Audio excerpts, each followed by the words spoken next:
한문으로 공부했던 사람을 위해서 했는데 오늘 봐도 어감이 안 좋은데 여명지가 나은 것 같아요.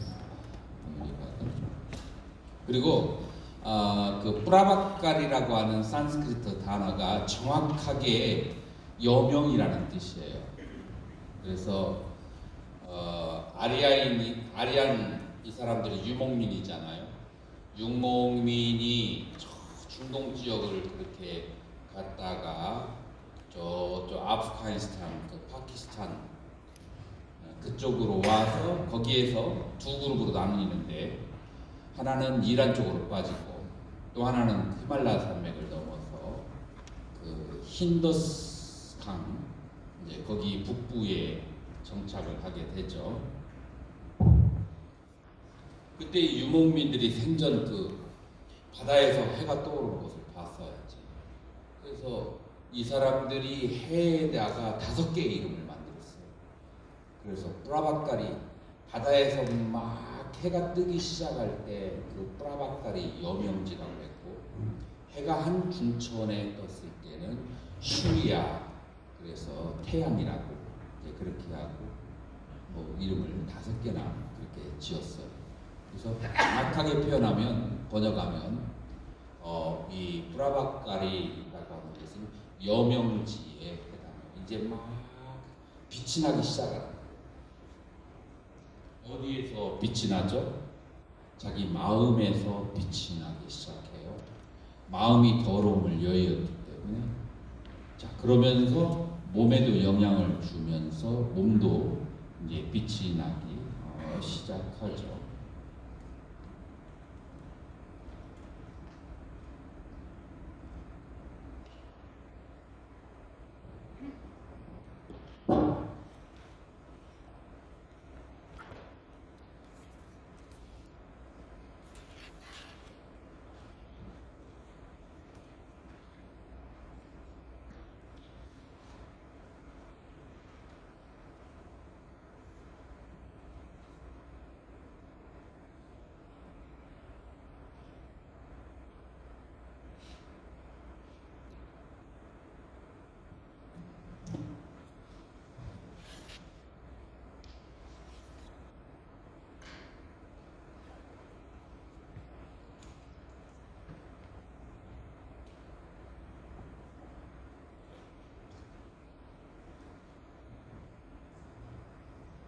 그래서 이그 제3 여명지에 머무는 보살은 일체에 형성된 것들은 만들어진 것 그걸 뭐라고 했죠? 삼스카라 그 형성된 법들은 무상하다라고 하는 것을 있는 그대로 본다라고 하는 거예요. 무상하다라고 하는 것은 무엇이라겠죠? 만들어진 것은 만들어질 때, 모여질 때 그것이 시간이 흘러가면서 계속해서 변화하는 모양을 보는 거죠. 그 중에 가장 대표적으로 보기가 쉬운 게 뭐라겠죠? 내 몸이라겠죠. 내 몸의 지수화풍 4대가 어떤 식으로 변화하는가를 우리는 호흡관을 할 때 코끝을 혹은 단전을 혹은 경행을 할 때 발끝에 나타난 감촉에서 지수와 4대가 어떻게 생하고 변하고 멸하는가 그것을 볼 수가 있어요. 그래서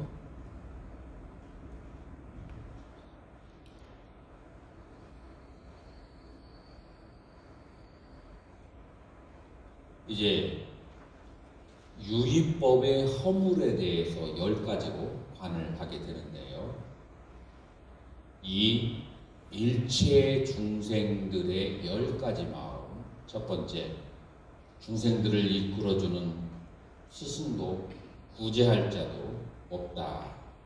스승도 구제할 자도 없다라고 그렇게 보고 중생들은 항상 결핍한 상태에 있다는 것, 탐진치의 불꽃에 의해서 불타고 있다는 것, 존재라는 감옥에서 방황한다는 것, 그리고 중생들이 항상 번뇌 정글에 쌓여 잠을 잔다는 것.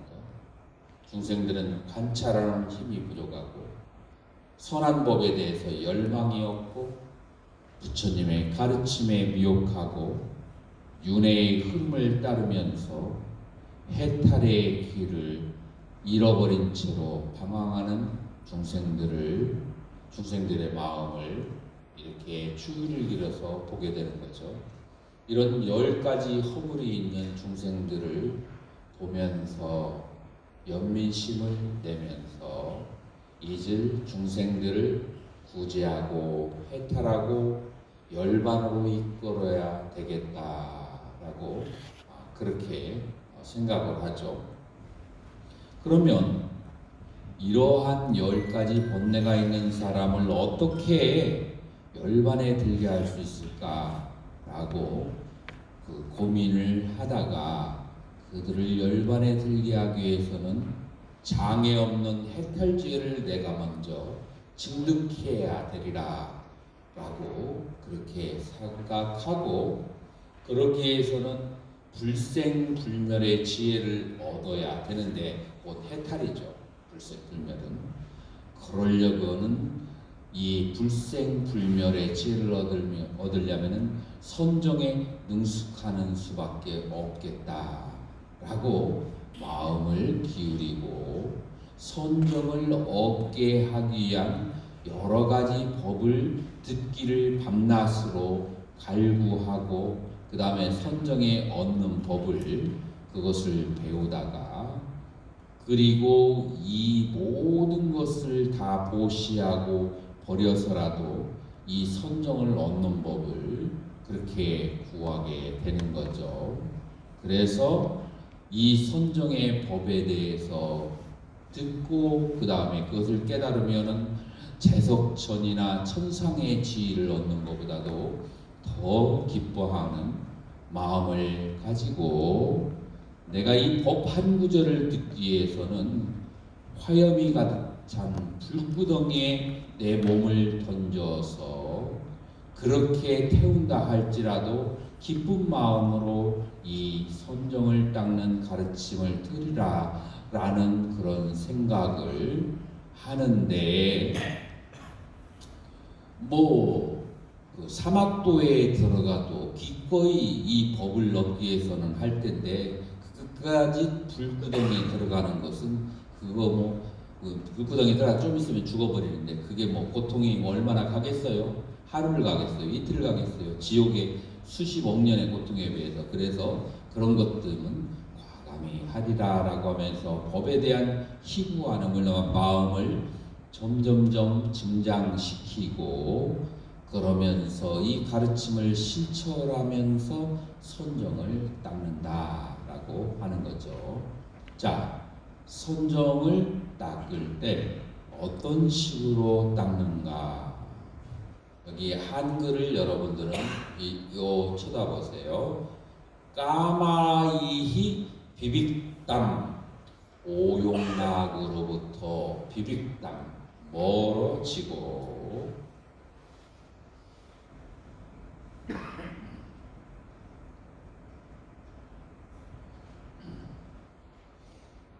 까마히 비빅담, 오용락으로부터 멀어지고, 빠빠까이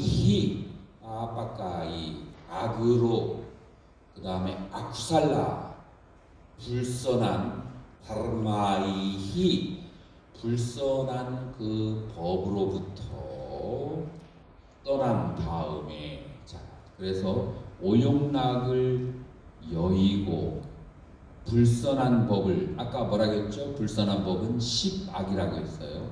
그 십악을 멀리 여의고, 사비딱감, 사비자람, 여기에서 빗따를까 빗자라라고 하는 것은 무엇이냐면은 악법과 욕망들의 여임에서 생겨나는 사비따를감, 관찰이 있고 사비자람, 내면에 대한 그 고찰이 있는 그러한 삐띠 수캄 프라따맘 디아남, 삐띠와 수카, 희와 락이 있는 첫 번째 정선을 얻어서 우빠산바다에 머무릅니다 라고 그렇게 얘기하는 거예요.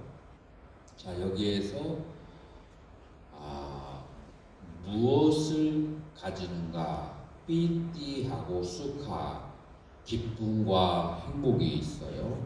그 다음에 무엇이냐면 초기 경전에는 1년 집중이라는 것이 들어있는데 여기서는 그 말은 없지만 선종을 닦을 때 대상에 대해서 집중하는 것은 말 안 해도 저절로 나오는 거죠. 그리고 윗닦아 윗자라가 있는 관찰, 개를 살핌이라고 저는 번역했어요. 개를 살피고 욕망을 분별함을 윗닦아 윗자라고 그렇게 번역했어요. 자, 그런 것을 갖춘 첫 번째 선정을 성취한다. 자, 이런 것들은 어디에서 오느냐? 오용락과 불선법이 사라져야 돼요. 이것은 언제 이게 사라졌죠? 제2지 보살은 시박을 버림으로써 그런 것들이 사라졌기 때문에 바로 희락이 발생한다. 자, 보시면 초선에서도 희락이 있고 이선에서도 희와 락이, 기쁨과 행복이라고 하는 희락이 있어요. 보시면은 삼선에서는 몸의 행복, 수카만 있고 사선에서는 그 몸의 행복감, 수카 대신에 무엇이 있는가 하면은 바로 평온함이라고 하는 우백샤가 있어요. 평온함이라고 하는 것은 우백샤라고 하는 것은 우빠익샤라고 그렇게 하는데, 우빠는 가라앉혀요. 고락 희 우를 가라앉히고, 익샤 투시 보다 라고 그렇게 하는 거예요. 가라앉히다, 그거를 우리 선종에서는 뭐라고 하느냐면은 적이라고 하고, 보다를 조라고 해요. 그래서 사선정의 우백샤의 상태는 선종에서는 적조 혹은 적적 성성으로 번역해요. 그래서 선종에서 얘기하는 그 깨달음을 얻기 직전의 상태를 적조, 적적 성성, 그 다음에 그 십지경이나 초기경전에서 사선의 상태에서 우백샤, 평온함이 있는 상태, 이게 전부 다 같은 상태예요. 그리고 대념 적용에서는 이 우백샤가 있고 난 다음에 단맛자쿠, 법안이 생기고, 법안이 생긴 다음에 바로 사성제를 깨닫게 되는데, 여기에 십지경의 구조도 그와 같은 형태로 이루어졌다는 것을 우리는 알아야 돼요. 두 번째, 여기에서 우리가 주의를 기울여야 될 것은 전부 다 수에 대해서 나왔어요. 락수, 희락, 락, 그 다음에 그것이 더 고급진 우백카라고 하는 것으로 이 사선은 전부 다 수와 관련되어 있다. 그래서 사선은 오온 가운데 수가 개별되어지다가 수의 정점에 이르면 평온한 상태에 이르고, 평온한 상태에 이르면서 사마디로 들어가면서, 정으로 들어가면서 수를 이제 버리게 돼요. 색, 욕계에 대한 욕망은 언제 버렸죠? 그것은 바로 초선에 들어가기 전에 욕계에 대한 욕망, 색을 버렸어요. 그래서 초선에 들어갈 때 색을 버리고, 그 다음에 다섯 번째 정에 들어갈 때 무엇을 버리는가? 수를 버리게 된다. 이런 식으로 오온을 하나하나 정화하여서 올라가는 단계를 취하고 있다라고 그렇게 우리는 알 수가 있어요. 자, 여기에서 사선에서 우리가 관찰해야 될 것은 희락이 있는데 그 위따까 위자라 그것을 심사 관찰과 살핌이 있는 희락이 있고 관찰과 살핌이 없는 희락이 있고 그건 이선이죠. 그 다음에 세 번째는 정신적인 기대감에 있는 시가 빠지고 락만 있게 되고 네 번째로는 시와 락도 다 버리고 평정의 평온한 상태로 가고 이런 식으로 감각기관의 느낌이 점차 개발되어져 가는 상태로 가는 것이 바로 선이다라고 이제 그렇게 하는 거죠.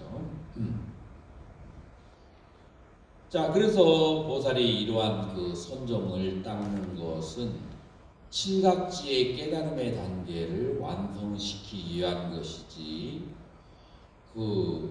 그것 때문에 새끼 천상에 태어나기 위해서가 아니다라고 그렇게 하는 거예요.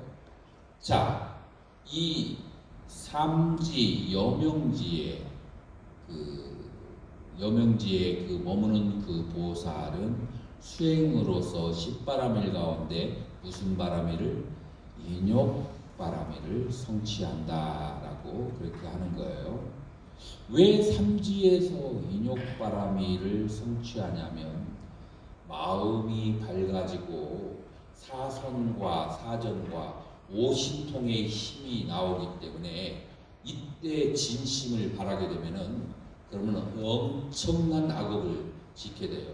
여기 신통력이 있기 때문에 한번 화를 내면은 마을 하나를 불살라 버릴 수도 있고 사람을 통째로 통닭구이를 만들어 버릴 수도 있고 이런 이제 신통력이 있기 때문에 이 신통력을 바라는 상태에서는 무엇을 가장 조심해야 되냐면은 진심을 내는 것을 조심해야 되고 그 다음에 그 진심을 바라지 않고 안으로 가졌으면은 자기 오장육부가 타들어가 버려요. 그래서 참으면 자기 몸이 상하고 그것을 표현하면은 상대방이 상하게 되기 때문에 이 여명지 그래서 선정을 닦는 단계에서는 가장 금해야 될 것이 금기사항이 바로 진심을 내는 것이고 그래서 인욕바라밀을 특별히 수행하게 된다라고 해요. 여기서 지금 이제 왜 티벳 전통이 여기에 나오냐면 제가 보는 주석서가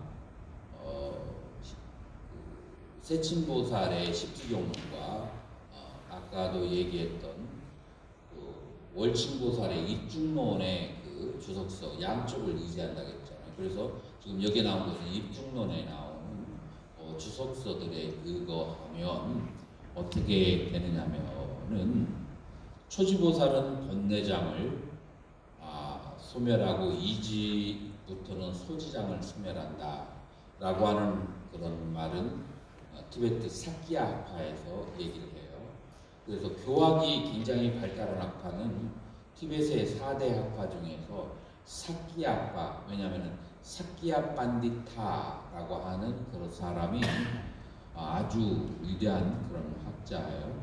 그 다음에 그분의 조카가 되는 사람이 쫑카파예요. 그 쫑카파가 만들어낸 것이 바로 갤룩 전통이거든요. 그래서 이 조카상자와 그 다음에 사수 이 두 사람이 바로 사키야 학파와 갤룩 학파 양 전통을 13세기 이후에 쫑카파는 14세기에 이렇게 만들게 되죠. 근데 갤룩 학파에서는 뭐라고 하느냐면은 삼지도 탐진이 남아있고 칠지보살이 되어야 번뇌장이 소멸한다. 자, 여기에서 우리는 초기불교에서는 그 번뇌가 뭐였냐면은 다르샤나 해야 보아서 사라지는 그런 번뇌, 여기에 버려지는 다르샤나 보아서 버려진 견소단이라고 그렇게 얘기하고, 그 다음에 바바나 해야, 이것은 닦아서 버려지는 번뇌 수소단이라고 해서 이 수소단을 탐진만 무명 설체부에 나왔죠. 그 다음에 견소단을 5가지의 사견과 그 다음에 의심 이렇게 봤어요. 자, 유시각화에서는 번뇌가 한 가지가 다 들어요. 이 2가지 견소산, 수소단을 무엇라고 하느냐 하면은 여기다가 하나 더 붙이는 제3이 무엇이냐면 바로 소지장이라고 그렇게 해요. 요거는 번뇌장이라고 해요. 번뇌장. 자, 이곳은 산스크리트어로 끌레샤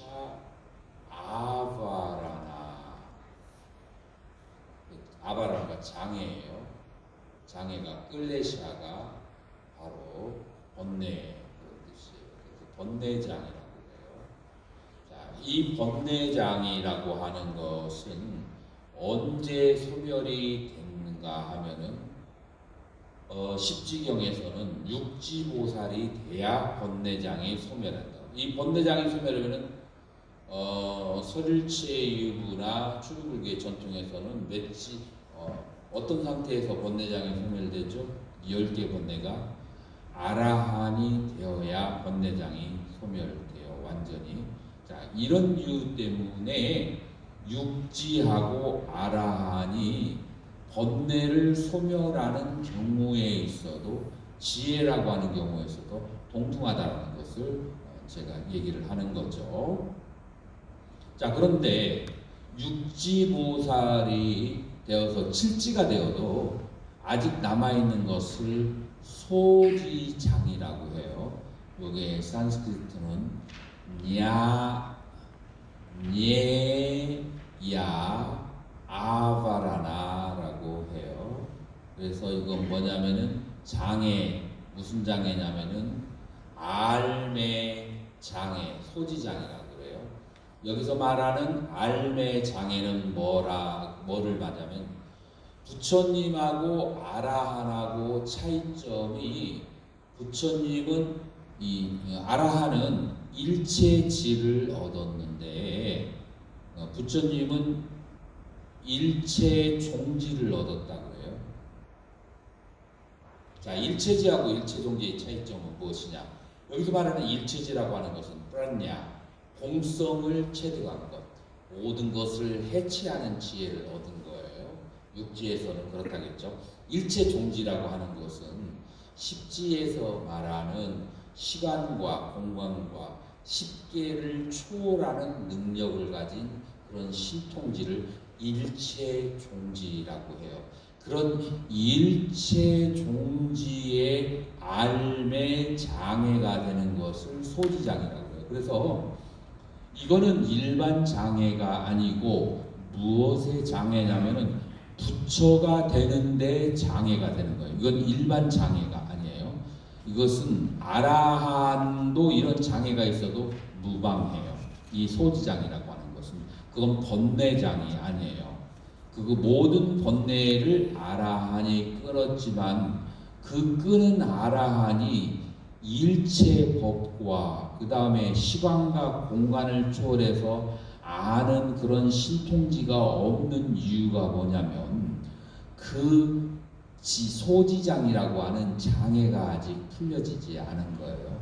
그 소지장애라고 하는 그 장애는 무엇이냐면 무시 이래로 쌓아 올린 알라야식, 잠재의식에 남아있는 여러 가지 무기의 조개 껍질이 남아있는 거예요. 그래서 고수와 락수는 번뇌가 되는데 이 고소와 막 락수 말고 무덤덤한 느낌은 그건 본내가 되지 않기 때문에 이 잠재의식이 쫙 깔려 있는데, 부처가 되려면은 이것마저도 걷어내야 모래 그 바다 바닥에 있는 그 모든 것이 투명하게 보인다라고 하는 거예요.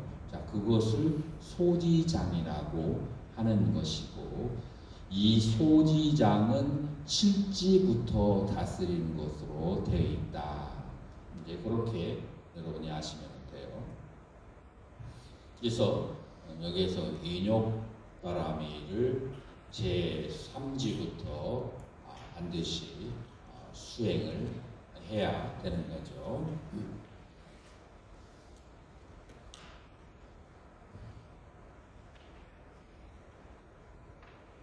자, 여기에서 산띠대바 적천보살이죠. 한문으로는, 이제 산스크리트로는 샨띠가 평화라는 뜻이에요. 샨띠대바 이 보살이 뭐라고 인욕바라밀에 대해서 말씀을 하셨느냐 하면은, 가죽으로 온 세계를 덮으려고 하면 그것은 정말 어려운 일이다. 그러나 유리나 돌을 안 밟기 위해서 가죽으로 온 세계를 깔을 필요는 없다라고 이 샨띠대바는 말해요. 그럼 어떻게 하면 되느냐? 내 발에다가 가죽 심만 신기면 된다라고 하는 거예요. 그래서 이 세상에서 사는 동안 화낼 일이 다 없어질 때까지 기다리려고 한다면 그런 것은 존재할 수가 없다는 거예요. 다만 내 마음에 인욕바람이라고 하는 그런 가죽장화를 신기게 되면, 그러면 화날 일이 없어지게 된다라고 하는 그런 유명한 말을 하게 됐죠. 그래서 여명지에서는 4가지 섭수, 여러분들 혹시 예전에 공부하신 거 기억날지 몰라요. 뭐라고 하면 짜뚜르부야 상그라 바스투라고 해요. 사서법이라고 해요. 짜뚜리아는 4가지고, 상그라하 바수투, 상그라하는 섭, 바수투, 그러니 이제 법을 해서 사서법인데, 사서법 가운데 어떤 것이 뛰어나냐면 아르따짜리야, 남을 이롭게 하는 행위가 그게 가장 탁월하고, 십바라밀 가운데서는 인욕바라밀이 그렇게 탁월하다. 이제 그렇게 이해하시면 돼요. 자, 그래서 사서법이 보시, 애여, 이행, 동사섭이죠. 자, 이것이 차례대로 초지에서는 보시, 이지에서는 애여, 그 시박을 다스리니까 애여가 나오겠죠. 그 다음에 3지에서는 이행, 그러면 4지에서는 동사섭의 수행을 한다. 이제 그렇게 말할 수가 있어요. 자, 그렇게 해서 여러분들은 드디어 여명지를 떠나서 사선과 사정과 오신통을 갖춘 후에 이제 거의 더 앞으로의 여정을, 보살의 여정을 걷는 거예요. 그래서 사지가 무엇이냐면 아르찌스, 활활 불타오르는 마띠, 지혜. 여기에서는 선정을 충분히 닦았기 때문에 선정에서 관심을 어디로 돌리냐? 지혜로 돌리게 되는 거예요. 그래서 지혜가 활활 불타오르게 된다라고 그렇게 하는 거예요. 여기에서 수행하는 가장 대표적인 것은 37조도품이고, 아까도 말씀드린 것처럼 37조도품은 어떻게 이해하면 되냐면, 37은 8정도 안에 전부 다 들어와요. 그런데 시작을 뭘로 하죠? 사념처 수행을 하는 거예요. 그래서 사념처 수행을 통해서 8정도를 하나씩 다 닦아 나가서 마지막에 정정에 이르는 것이 바로 37조도품이다 라고 그렇게 할 수가 있어요. 자, 유시계에서는 초기불교하고 37조도품에 들어가는 마음가짐이 조금 달라요. 어떻게 다르게 되느냐 하면은 몸은 부정하고 사념처의 시작이 그렇잖아요. 몸이 부정하는 것을 관하고 느낌은 괴로움이라는 것을 관하고 그 다음에 현상적 세계는 전부 다 알라야식 잠재의식의 추사물일 뿐이고 그리고 그것을 지워버린 것이 그리고 청정한 마음을 투사하는 본체를 돌아보는 것 심과 심소 중에서 심을 회광반주에서 돌이켜보는 것 이것이 바로 무엇인가 사념처의 수행이다 라고 그렇게 말할 수가 있어요. 자, 그래서 사념처의 수행을 할 때 신념처, 수념처 그리고 심법 이렇게 사념처를 닦게 되는 거죠. 자, 여기에서 첫 번째 조건이 무엇이냐? 사념처를 닦는 사람이 첫 번째 비나야 로케 세상에 대한 아비드야 탐욕과 나우마나스야 그 다음에 진심 세상에 대한 탐욕과 진심을 비나야 버리고 난 다음에 스무르띠만 이제 알아차림을 갖추어서 어떻게 하느냐면 아따삐 지극한 열의와 삼프라자나 그래서 바른 알을 갖추고 그러면서 아드야트만 까야노다르시 그래서 몸에서 몸을 내적인 몸에서 몸을 보면서 무엇과 함께 스무르티만 알아차림과 함께 내적인 몸에서 몸을 보면서 머무르고 외적인 몸에서 몸을 보고 그리고 내적인 외적인 몸에서 몸을 본다 이렇게 세 가지로 수행을 하는 거예요. 자, 내적인 몸, 외적인 몸 이거를 이제 지금 이 똑같은 것이 사념처경에도 나와요.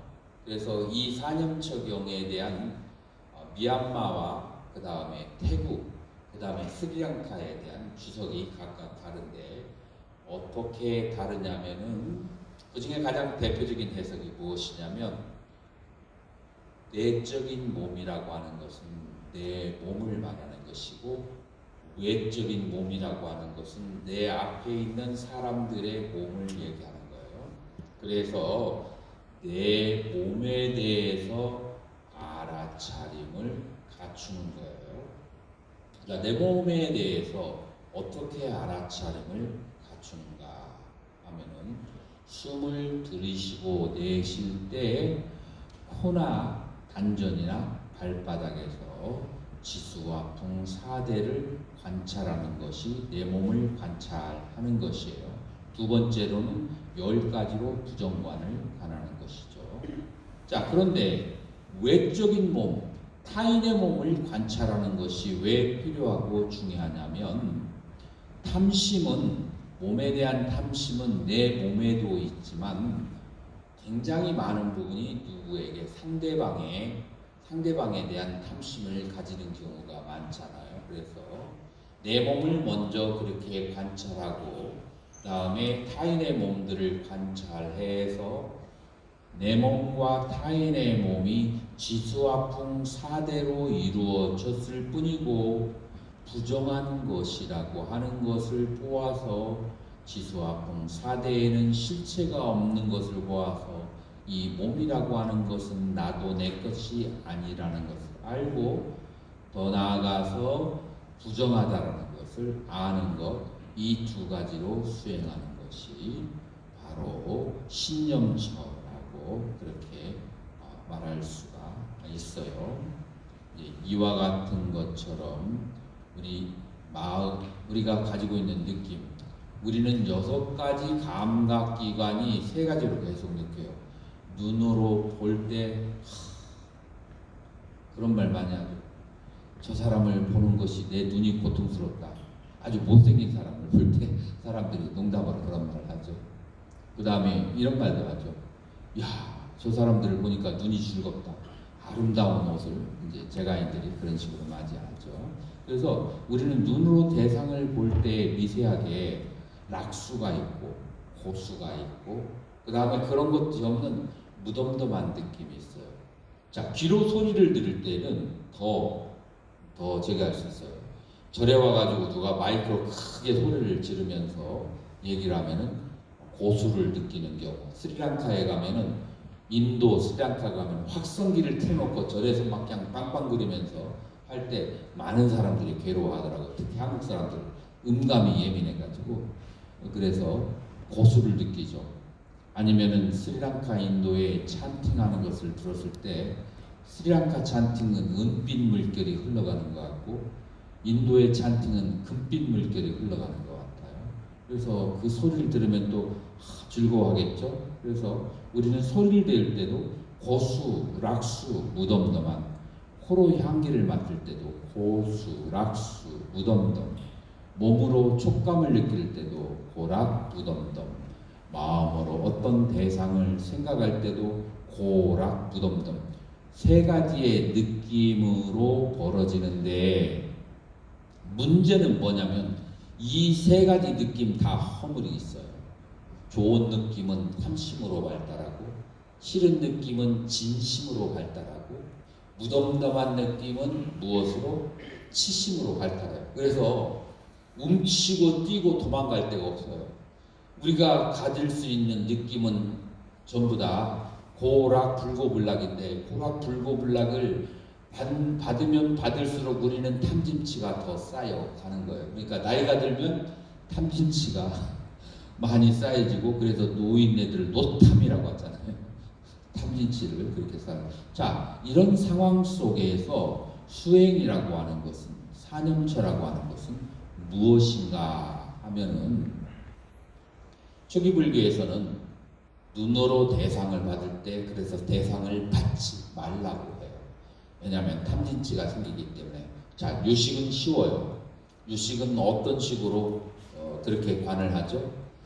눈으로 6가지, 5가지 감각기관으로 받아들이는 그 대상은 마음의 투사물이라서 환영과 같고 아침 햇살과 같고 그 다음에 번갯불과 같다. 실체가 없어. 실체가 없으니까 뭐를 하기 쉬워요?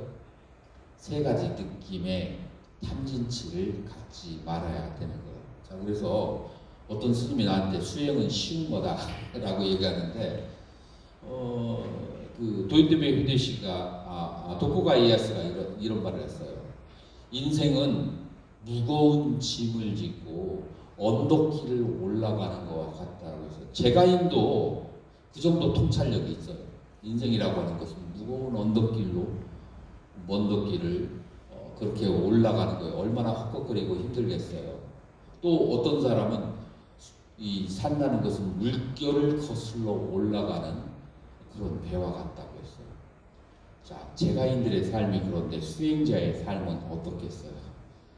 수행자의 삶이라고 하는 것은 그보다도 더 애를 쓰고 노력을 해야 돼요.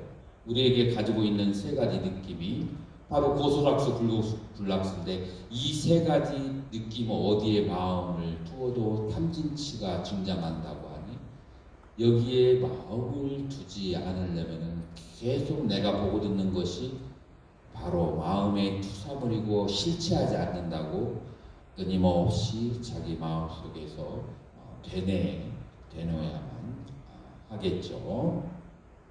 자, 이것이 바로 사념처의 수행의 기본인데, 본질은 무엇이냐? 심념처와 법념처예요.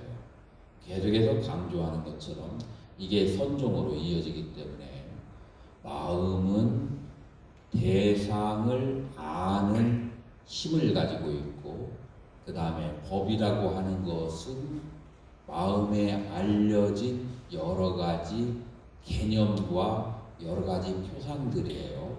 그래서 개념과 표상들은 법이고, 그것을 아는 마음은 거울과 같은 거예요. 근데 이 거울에 개념과 표상이 많으면 거울이 굉장히 혼탁해져요. 개념과 표상을 받은 다음에 바로 떨어내야 돼요. 그래서 오죽하면 금강경에 이런 말이 있어요. 응무소주 이생기심. 응당히 그 표상과 대상에 머무르지 말고 그 마음을 써라라고 하는 거예요. 자, 그래서 우리는 표상과 대상이 있을 때 그 대상으로서 아는 마음이 발딱 일어나거든요. 그때 바로 화살을 돌려서 아는 마음을 쏘아야 되는 거예요. 아는 마음을 계속 대상이 일어날 때마다 아는 마음으로 되돌이켜 본다. 그래서 아는 마음으로 되돌이켜 보는 것이 심념처고, 그리고 대상의 실체를, 무상한 실체를 관하는 것이 법념처다.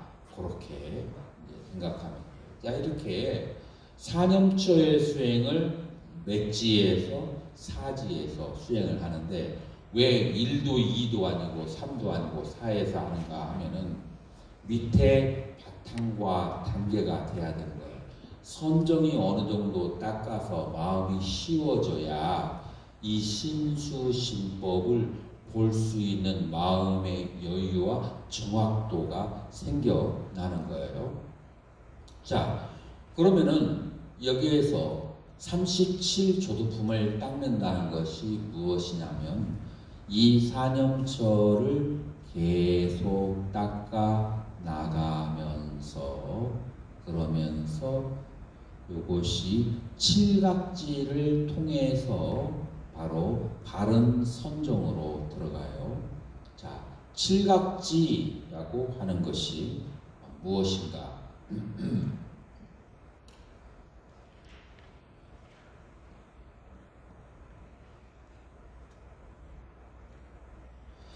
칠각지라고 하는 것은 무엇이냐면, 그것은 알아차림이 있는 것. 자, 스무르띠 삼보장가가 바로 염각지예요. 보디양가, 요게 보디 플러스 안가예요. 자, 그래서 깨달음의 지분, 각지가 되는 거예요. 이것이 보디양가가 되거든요.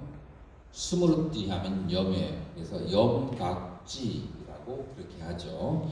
자, 그러면 염각지는 아까와 같이 먼저 나를 관찰을 해야 돼요. 그래서 나는 신수심법 중에 하나가 되는 거예요. 자, 그래서 나를 그렇게 계속해서 알아차리고 관찰을 하면서, 두 번째로 관찰이 되어지면 나의 행위를 관찰을 하면서 내가 선한 행위를 하는지 악한 행위를 하는지 그것을 계속 관찰을 하는 거예요. 그걸 뭐라고 하느냐면은 담마 비자야. 담마 비자야가 어디 있어? 담마 빠리 비자야. 뿌라 비자야. 다르마 법에 대해서 뿌라 비자야. 택법각지라고 그렇게 번역을 하거든요. 여기서 말하는 택법이라고 하는 것은 내 몸과 마음과 그리고 언어 속에서 선하지 않은 행위가 있으면 선하지 않다고 알아차리고, 선한 행위가 있으면 선한 행위가 있다고 알아차려요. 자, 선하지 않은 행위는 어떻게 해야 돼요? 버리려고 노력하죠. 그래서 이 택법각지 다음에 뭐가 나오느냐 하면은 바로 네 가지의 사정단 들어보셨을 거예요. 네 가지 버려야 될 것, 두 가지 버려야 될 것과 두 가지 키워야 될 것.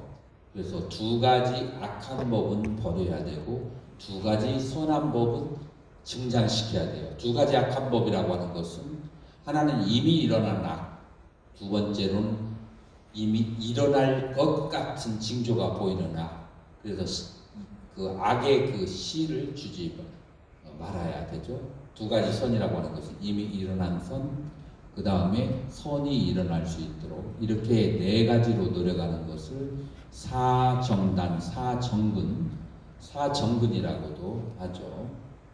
그래서 네 가지로 노력하는데 그게 뭐냐면 미리야 삼보장가 노력각지라고 그렇게 하는 거예요. 그리고 사정근은 37조도품에 그렇게 있어요.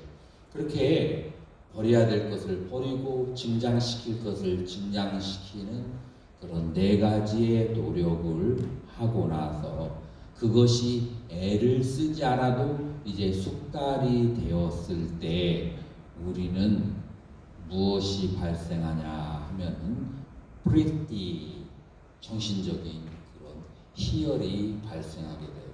이 세상에 재미없는 것도 없고 재미있는 것도 자성적으로 존재하는 거 없어요.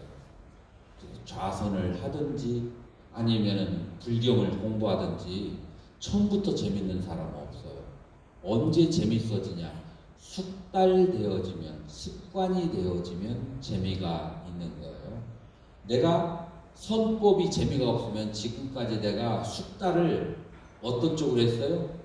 불선법 쪽으로, 선하지 않은 쪽으로 숙달을 시켜 살아왔으니까 선법이 재미가 없는 거예요. 지금이라도 선법을 재미를 들이도록 그렇게 습관을 길들여야만 하는 거죠. 습관이 되어지면 기쁨이 생겨요. 정신적인 희열이 생기죠. 그래서 희열각지라고 그렇게 해요. 이거 4번이죠. 그 다음에 희열이 생긴 다음에 이게 막 너무 거칠게 날뛰면 안 돼요. 그 다음에 5번째는 브라슈라띠, 편안해지고 안정감이 평온각지라고 그래요. 이제 경안각지라고도 번역하기도 하고요. 그래서 프리띠하고 프라사띠, 정신적인 기쁨과 평온함 두 가지가 있는 것을 두 가지가 동시에 나타나면 그걸 뭐라고 하냐면 사마디라고 해요. 그래서 삼매라고 해요. 그래서 삼매각지가 발생해요. 삼매각지의 특징은 뭐냐면은 움직임이 없는 상태, 모든 그 바이브레이션이 점점 이렇게 거칠은 바이브레이션이 아주 스무스하게 거의 정지 상태로 가는 것이 바로 사마디의 특징이라고 해요. 이렇게 정지 상태에 가까워졌을 때 움직이지 않는 호수에 달이 명료하게 비치는 것처럼 그 여러분들의 마음에 법이 보이기 시작하는데 그 법이 보이는 것을 뭐라고 하냐면은 우백샤라고 해요. 그래서 그것을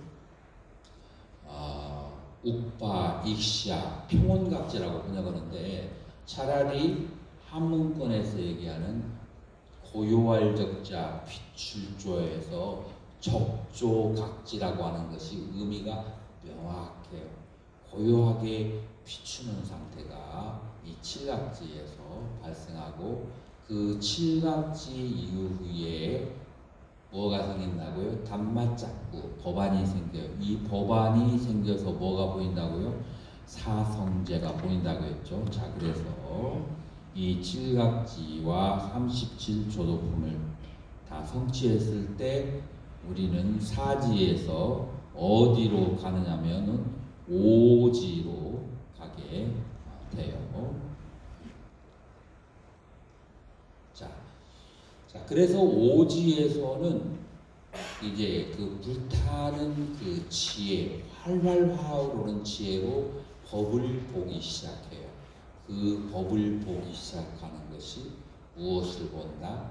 바로 네 가지의 성스러운 거룩한 진리를 보는 거예요.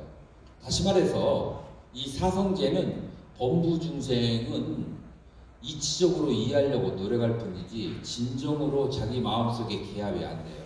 이 사성제는 이런 오지보살 정도가 되어야 법의 눈으로 직접 사성제를 보게 되는 거예요.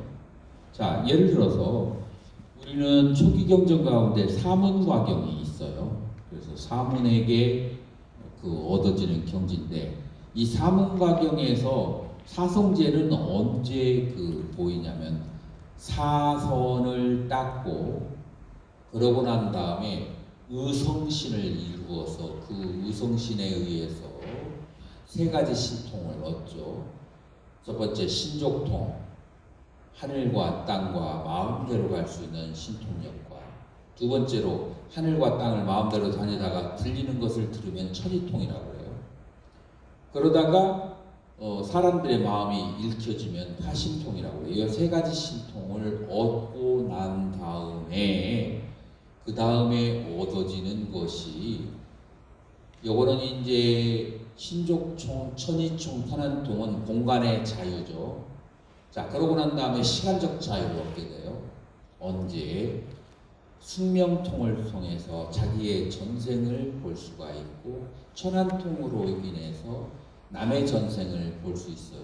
내 전상과 남의 전생을 보아서 어디에 쓰려고 그러느냐, 그것을 복전함 넣고 돈 받으려고 그러는 것이 아니고 내 전생과 남의 전생을 보게 되면 무엇을 보게 되냐면은 나의 현재 고통의 원인이 전생으로부터 어떻게 발생하고 내가 현재 누리는 즐거움이 전생에 어떤 행위를 통해서 오게 되는지, 저 사람들이 괴롭다고 죽는다고 하지만 전생에 얼마나 더 심한 고통을 남에게 주어서 그 고통을 받는지, 그러한 인과를 추론으로서 아는 것이 아니라 자기가 직접적인 신통지로 요가의 지혜로 알게 되는 거예요. 그래서 여기서 천한통과 숙명통은 인과를 직접적으로 이해하는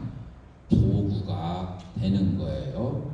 그래서 여기에서도 마찬가지. 그러고 난 다음에 그 사문과경에서는 그 힘으로 고와 괴로움의 원인을 직접적인 그 수행의 지혜로서 보고 듣는 것이 사성제예요. 그러니까 여러분들이 사성제를 너무 귀에 많이 들어서 이거 굉장히 하열한 법이라고 생각하는 경향이 없지 않아 있을 수 있는데 절대로 하열한 법이 아니고 그 정도로 높은 경지가 되어야 괴로움과 괴로움의 원인이 있는 그대로 보이고 괴로움의 소멸과 소멸하는 법이 그 보이는 게 사성제예요. 아주 높은 상태에서 보이는 게 사성제예요. 초기 경전에서는 그렇게 얘기하고 여기서도 증거가 있죠.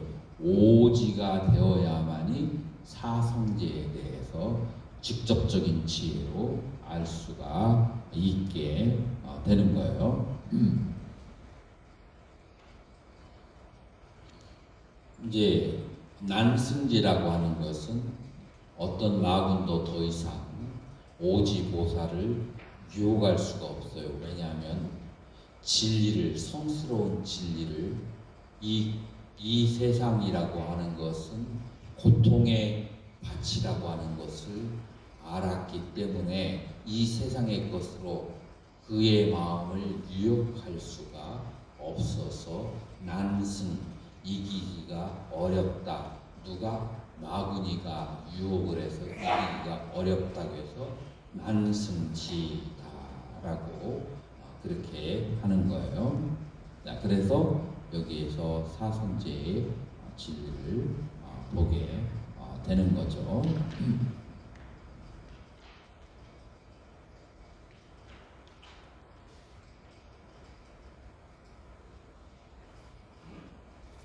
자, 오지보살.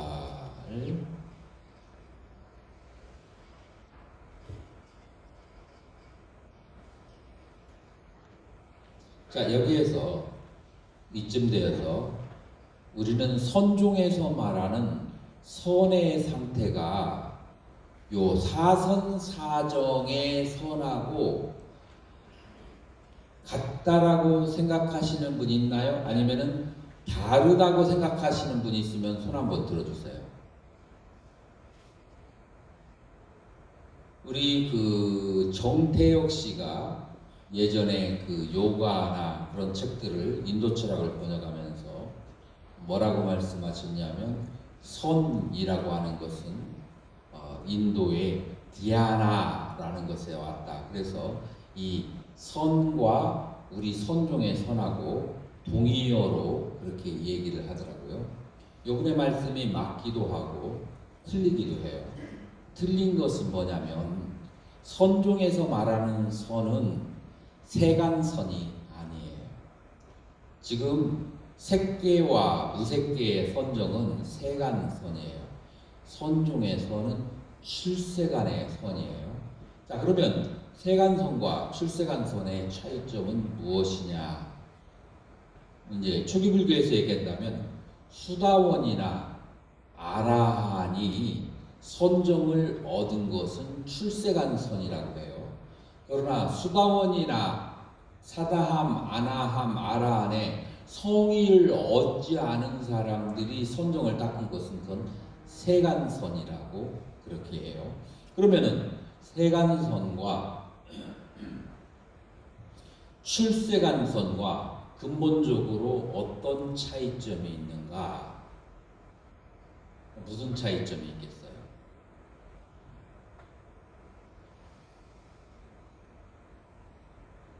이쯤 되면 내가 질문을 던져도 되지 않을까요? 그죠? 덜 부담스럽죠? 경국스님. 네. 세간선과 그 다음에 출세간선의 아주 명확한 차이점이 뭐예요? 지금까지 다 얘기한 거예요.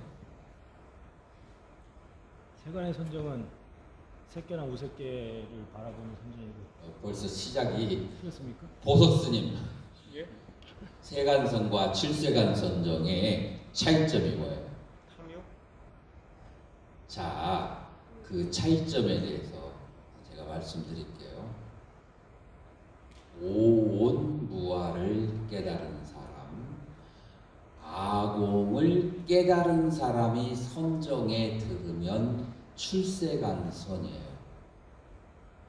그래서 응무소득이 생기지, 마음이 법에 대해서 머무르지 않는 사람, 법공을 취득한 사람이 선정을 닦으면 출세간선이에요. 아공과 법공을 터득하지 못한 사람이 얻은 선은 전부 다 세간선이다. 그리고 선종에서는 세간선은 관심 없어요. 전부 다 출세간선을 얘기하고 있다. 그래서 그런 차이점이, 질문을 하니까 긴장감이 생기면서 집중이 확 되죠. 굉장히 좋은 거예요. 정신건강. 자, 그래서 여기서 세간선과 출세간선의 차이점이 여기에 있다는 것을 알 수가 있어요.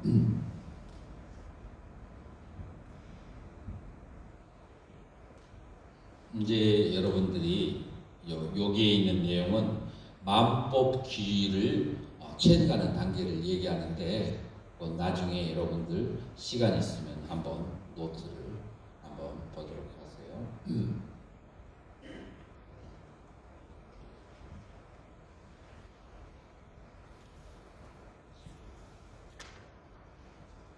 자, 그래서 이제 바로 본뇌를 마지막으로 붙는 단계가 바로 아비무키. 무키라고 하는 것은 대면하다. 바로 앞에다가 대면해. 무엇을? 진리를. 어떤 진리를? 12연기의 진리가 저 멀리 있거나 사유를 통해서 아는 게 아니라 바로 앞에 대면해 놓고 사람을 쳐다보는 것처럼 사물을 보라보는 것처럼 그렇게 바로 보이는 단계. 자, 그래서 뭐라고? 현전지라고 그렇게 번역을 했어요. 이제 그 사성제의 진리를 깨닫고 난 다음에 현전지를. 그런데 각 지에서 지금 지혜로 깨닫는 부분만 하고 여러 가지 다른 수행하는 그 보살주의 수행은 지금 내가 제쳐놓았어요. 그것은 읽어보면 알기 때문에. 그래서 이 보살 수행이 이것만 있는 게 아니에요. 그래서 초지에는 자세히 설명했죠. 초지에서는 지혜, 공성의 지혜 플러스 뭐가 있어야 된다고 했어요? 연민심, 그리고 보리심, 그리고 10대 소원, 이런 식으로 각 지마다 보살이 따로 수행하는 것이 각 지마다 따로 있어요. 그것은 그냥 보면 이해할 수 있는 거예요. 지금 여기서는 지혜의 측면만 설명하는 거예요. 그래서 공통적인 측면만 설명하는 것이기 때문에 그러면 아라함과 보살이 같나 이렇게 오해하시면 안 돼요. 공통적인 부분만 일부러 얘기하는 거죠.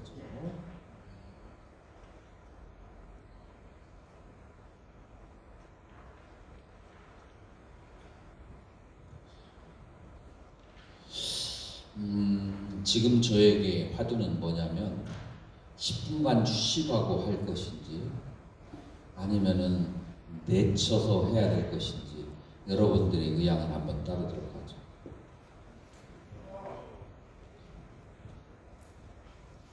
뭐라고 하셨어요? 쉬자고 하셔요. 아, 쉬자고요? 그러면은 우리 일찍 끝나야 되니까 우리 짧게 쉬죠. 5분간 휴식. 가급적 30분 내에 끝나는 것이 좋거든요.